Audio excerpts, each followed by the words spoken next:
beneficiaries our women face during the winter season, especially as we approach Christmas. And I'm telling you, there are quite a few, but I'm going to keep it really short and simple.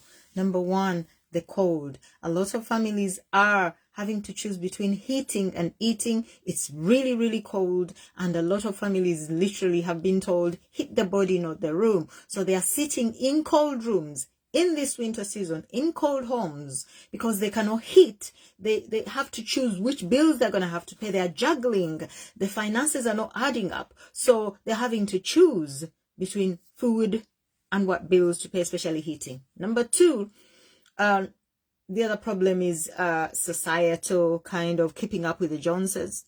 A lot of most of our women have children who go to school, and their friends tell them about all the good things that their families are doing, their parents are getting for them, etc., etc. As a parent, you feel kind of pressured to give your child, your family member something, and something that is good. And then there's this pressure of, I have to give something that costs a certain amount of money because last year they gave me something that cost a certain amount of money, or I found out it cost them so much, so I'm going to have to keep up. So people have those challenges. It is winter. It is winter, and transport, people have to stand outside waiting for the bus as they go to work. It's really, really cold. Now, that is not really a problem because everybody is facing it, but Black women are facing it doubly because many of them are doing 2 to 3 jobs just to pay a bill. They're not making enough money, so they're having to leave their children with friends and family and all sorts in order to go out and bring the money in that's going to just about keep things going.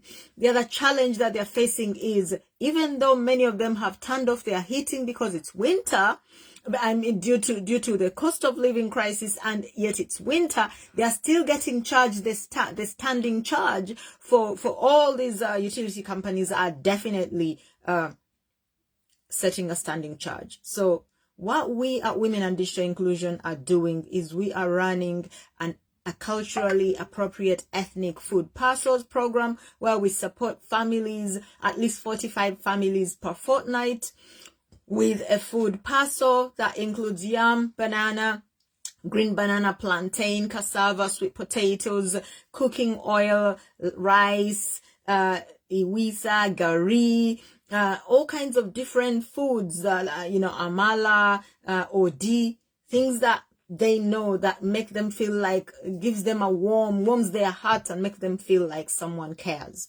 because we do care. But there are so many other challenges they're facing. Connectivity to the digital space. A lot of them don't have a connection to the digital space.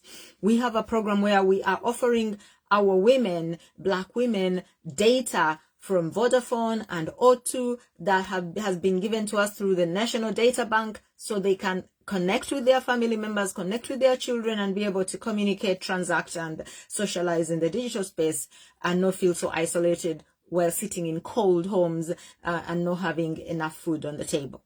So that's it that we are facing. There are lots more, but I'm going to keep it short to those points.